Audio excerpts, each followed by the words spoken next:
अगला कॉन्सेप्ट देखते हैं। अभी हमने क्या सीखा, ही और सी का प्रयोग सीखा हमने, ही और सी। एक चीज सीखेंगे कि दोनों किसके लिए प्रयोग होगा, सिंगुलर के लिए। दोनों किसके लिए प्रयोग होगा, सब्जेक्ट के लिए होगा। अब इसका परिवार क्या होता है हम बाद में देखेंगे, जब पूरे पर्सन को देखेंगे तो हम इसका परिवार देखेंगे, हम अब समझेंगे। सर ये सिंगुलर होगा तो ही और सी, लेकिन अगर ही और सी यहां पे हम एम कर दे रहे हैं और यहां पे एफ कर दे रहे हैं, क्लियर होगा एम और एफ से, मतलब कि यह एक सिंगुलर होगा, सॉरी एम मतलब मेल होगा, एफ मतलब फीमेल होगा। समझ रहे हैं, ये बचपन से पढ़ते हैं लेकिन थोड़ा सा उसको क्लियर करते हैं हम आज। देखिएगा, ये जब दोनों सिंगुलर हो तब प्रयोग करेंगे, लेकिन सर अगर प्लूरल हो जाए तो किसका प्रयोग करेंगे, तो देखिएगा ही का प्रयोग कब करते हैं हम, ही का प्रयोग तब करते हैं जब कोई हमारी बातों को नहीं सुन रहा हो या हमको देख नहीं रहा हो। किसका प्रयोग करेंगे हम, ही का प्रयोग करते हैं। फिर से बता रहे हैं हम, ही का प्रयोग कब, जब कोई इंसान हमको देख नहीं रहा हो, मेरी बातों को सुन नहीं रहा हो, तो हम किसका प्रयोग करेंगे, ही या सी का प्रयोग करेंगे। अगर वो इंसान मेरी बातों को सुनेगा तो ही और सी कहने का मतलब क्या है, हम तो तुम कह देंगे ना उसको। मान लो आप सब पढ़ रहे हो, हम पढ़ा रहे हैं, तो हम क्या बोलेंगे कि तुम सब मेरे विद्यार्थी हो, आप सब मेरे विद्यार्थी हो। लेकिन अगर कोई मेरे विद्यार्थी नहीं है तो रास्ते में जाएगा, हम बोलेंगे वह मेरा विद्यार्थी नहीं है, चाहे ही और चाहे सी अंग्रेजी कहेंगे हम। लेकिन तो याद रखना, जब कोई ना बातों को सुनेगा और ना जब कोई बातों को देखेगा, ना जब कोई इंसान को देखेगा, तो उसको हम बताए थे, फिर से समझिएगा भाई, वो कौन सा पर्सन हो जाता है, थर्ड पर्सन।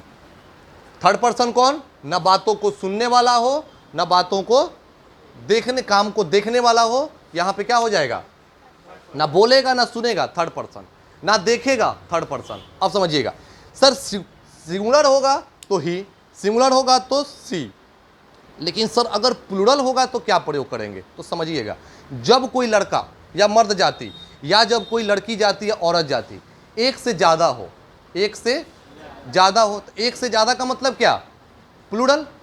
एक से ज़्यादा मतलब प्लूरल है ना होगा भाई। तो एक से ज़्यादा हो, प्लूरल हो, तो उसके लिए मात्र और मात्र एक शब्द आता है। वो कौन सा शब्द है, THEY, दे। दे का हिंदी आप लोग जानते होंगे, दे का हिंदी क्या होता है, वे लोग। दे का हिंदी वे लोग होगा। अब समझेंगे कि सर दे का प्रयोग कब, तो एक चीज तो क्लियर हुआ ना कि जब कोई एक से ज्यादा हो, कौन है ये क्लियर नहीं कर पाएगा। देखिए भाई, अंग्रेजी में पूरी बात कर रहे, एक बात बड़ी ध्यान से समझिएगा, अंग्रेजी में केवल दो ही शब्द होता है जो कि मेल और फीमेल को क्लियर कर पाता है, जो कि सामने वाले को बताएगा कि कोई मर्द है या कोई औरत, और वो कौन है, मात्र ही और सी है, और चाहे ही और सी परिवार है। उसके बाद अंग्रेजी में कोई ऐसा शब्द नहीं है, चाहे अंग्रेजी में कोई ऐसा ताकत नहीं है जिसको कोई बता दे कि वो सामने वाला लड़का है या फिर लड़की है। अगर बोलेगा कि I am reading, I am reading, I am teaching, I am playing, ताकत नहीं है कि बता दे कि खेलने वाला लड़का है या लड़की है। मान लो किसी ने यहां पे लिख दिया कि आई एम राइटिंग बोर्ड पे, तो हमारी क्या किसी की ताकत है कि बता दे कि लड़का है कि लड़की लिखी है, पता ही नहीं चलेगा कि लड़का है कि लड़की, क्योंकि आई बोलने से लड़का लड़की का पता नहीं चलेगा। वी आर रीडिंग इंग्लिश, हम सब अंग्रेजी पढ़ रहे हैं, इससे भी आपको पता नहीं चल पाएगा लड़का है लड़की है। पूरे अंग्रेजी में मात्र दो ही चीज बनाया गया है मर्द औरत के लिए अलग अलग, कौन, ही और ही मर्द के लिए और सी औरत के लिए। अब दे बताएगा सर, दे नहीं बताएगा, वो आपको समझना पड़ेगा कि आखिर दे क्या है। बात समझ रहे हैं, they are going to market, वे सब मार्केट जा रहे हैं, वे लोग मार्केट जा रहे हैं। तो वे लोग मार्केट जा रहे हैं, पूछोगे सर लड़का है कि लड़की है, तो बताना पड़ेगा हमको कि लड़का लड़की। अभी नहीं कह सकते समझो दे से, तुम नहीं ना बोलेंगे भाई। अगर बोलेंगे he is going to market, तो तुम नहीं पूछ सकते हो कि सर लड़का है कि लड़की। अब पूछोगे तो हम जवाब दे देंगे कि वह लड़का है। She is going to market, sir लड़का है कि लड़की, तो लड़की है। लेकिन they are going to market, sir लड़का है कि लड़की, तो ना मेरी ताकत है, मेरी तो बात छोड़ो, अंग्रेजी की पूरी ताकत नहीं को बता दे कि लड़का है या फिर लड़की है। तो दे का प्रयोग प्लूरल के लिए तब करते हैं जब सब्जेक्ट सिंगुलर हो या प्लूरल हो, उससे कोई मतलब हमको नहीं है। तो समझिएगा दे का प्रयोग कब, दे का प्रयोग भाई आप प्लूरल के लिए कर देना। दे का प्रयोग आप चाहे मेल हो या फीमेल हो, किसी के लिए भी कर दो, क्लियर नहीं हो पाएगा कि मेल है या फिर। अब हो सकता है कि कुछ ग्रुप है, क्लास बैठे हम लोग, लड़का और लड़की तो सब है इसमें, तो भी तो दे लगेगा। बाहर से कोई बोलेगा तो दे कहेगा ना कि they are reading in this class, in this institute. वो लोग इस क्लास में बच्चे बैठ के क्या कर रहे हैं, वो बच्चे इस क्लास में बैठ करके हल्ला कर रहे हैं। बात समझ रहे हो, बात को समझ रहे हो क्या हम बताना चाह रहे हैं हम? तो दे का प्रयोग होगा, दे का प्रयोग प्लुरल के लिए होगा, दे का प्रयोग मेल और फीमेल दोनों के लिए होगा। लेकिन सर दे का प्रयोग आखिर होगा कब? तो समझिएगा, जब कोई बात होगा, जब कोई बात कोई बोलेगा। अंग्रेजी का निर्धारण बोली ही करता है, बात करता है। तो जब कोई बात होगा और वह बात, बोला गया बात न तो वक्ता पर लागू हो, ना तो वक्ता पर लागू हो और न ही भाई श्रोता पर लागू हो, तो वह क्या कहलाएगा? दे होगा। बात समझिएगा बात। जो कोई काम अगर हम मान लीजिए कह दिए, अगर कहेंगे ये काम होना चाहिए, लेकिन उस बात में हम कह दिए दे कह दिए या वे लोग कह दिए, तो समझ लीजिए कि वे लोग और दे जब कह दिए ना, तो ना ही बात ये बोलने वाले पे लागू होगा और ना ही बात यह सुनने वाले पे लागू होगा, बल्कि बोलने और सुनने के अलावा जो लोग हैं उन पे लागू होगा। बात को समझ रहे हैं? इस चीज को क्लियर कीजिए। जब बोला गया बात ना तो वक्ता पे लागू हो ना तो श्रोता पे लागू हो, तो किसका प्रयोग करेंगे? इसी तरह सेम टू सेम एक और आता है, हम लोग चर्चा किए होंगे, फिर से कर देते हैं। वी का प्रयोग, वी भी सेम टू सेम दे की तरह आ जाता है, इसको कह देता है हम लोग। इसको भी भाई वही बात कहेगा, इसको भी दो कॉन्सेप्ट कहेगा। जानते हैं कौन कौन?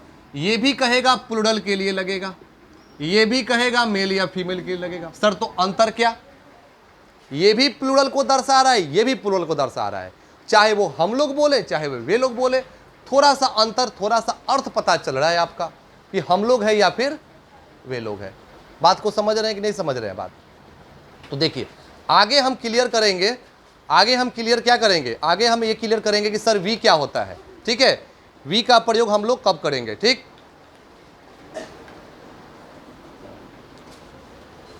ठीक है ना? तो वी का प्रयोग कब? देखिए एकदम सेम होगा, हल्का सा कंफ्यूजन होगा उसको दूर कीजिए। जब बोला गया बात, जब बोला गया बात वक्ता और श्रोता दोनों पर लागू हो जाए। बात को समझिए, जब बोला गया बात वक्ता पर भी लागू हो और श्रोता पर भी लागू हो, तो किसका प्रयोग? वी का प्रयोग। बोले कोई दिक्कत?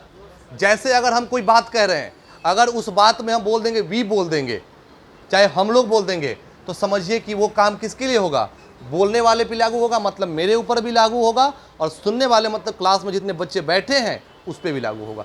लेकिन लड़का की लड़की है ताकत बताने का किसी को नहीं है ताकत। अंग्रेजी में मात्र दो ही शब्द का ताकत है कि जो कि मेल और फीमेल को अलग अलग करके बता सके, ही और सी। उसके अलावा किसी को कोई ताकत नहीं है।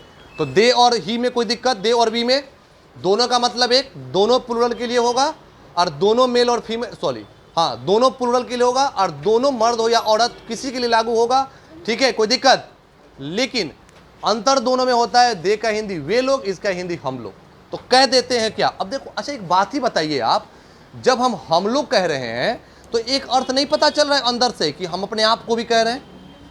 अंदर से महसूस करके देखिए, लग रहा है कि हम अपने आप को भी क्या कर दे रहे हैं, उसमें शामिल करके बात को बोल रहे हैं हम। तो जब बोला गया बात ना सुनने वाले पे लागू हो ना बोलने वाले पे लागू हो, दे। जब बोला गया बात बोलने वाले पर भी लागू और सुनने वाले पर भी लागू, तो किसका प्रयोग? वी। बोले कोई दिक्कत? समझ में आ रहा है? तो ये वी और दे को क्लियर कीजिएगा। रटना नहीं है कि सर दे का वे लोग होता है और वी का हम लोग होता है। छोटे छोटे चीज़ों को समझिएगा, बड़ी आसानी होगा। मेल और फीमेल में कोई झंझट नहीं, जब मन करे जिसके साथ जो मन करे आप लोग बिना सोचे समझे इसको लगा सकते। लेकिन कंडीशन कब? दोनों प्लुरल होगा तब, दोनों प्लुरल के लिए ही लगेगा। मेल फीमेल से कोई झंझट नहीं है, लेकिन समझना पड़ेगा कि आखिर वो बात लागू किस पे हो रहा है, तब जाके वी और दे क्लियर होगा। अब समझिए, समझिए को बात और बताते हैं। दे ना तो बोलने वाले पे लागू हो रहा है ना ही, तो जब कोई बात ना बोलने वाले पे लागू हो और ना जब कोई बात सुनने वाले पे लागू हो, भाई मेरे उसको आप थर्ड पर्सन कह देना। क्या कह दोगे? जो कि यहां बताए थे पिछले बार वीडियो क्लास में, थर्ड पर्सन होगा। कब? ना बात को बोलने वाला और ना बात को सुनने वाला। समझ रहे बात? और जब बोला गया बात बोलने वाले पर भी लागू, सुनने वाले पर भी लागू, उसको आप क्या कह देंगे? फर्स्ट पर्सन कह देंगे। बात समझ में आ रहा है कि नहीं आ रहा है? जब कहा गया बात, जैसे बात करेंगे हम लोग कल यहाँ 10 बजे आएंगे, हम लोग आएंगे, तो बताइए ये आएंगे तो क्या हम और तुम सब कोई मिल के आएंगे ना भाई हम लोग? तो इसलिए हम लोग कौन से पर्सन, अभी फर्स्ट पर्सन का हम क्लास दे देते हैं तुरंत। और जब बोलेंगे क्या कि वे लोग कल यहाँ पर आएंगे या नहीं आएंगे, क्या मतलब है? वे लोग आए या फिर नहीं आए, तो मतलब तो बोलेंगे सर तो ये बात हम लोगों पे नहीं लागू होता है, छोड़ दीजिए बात।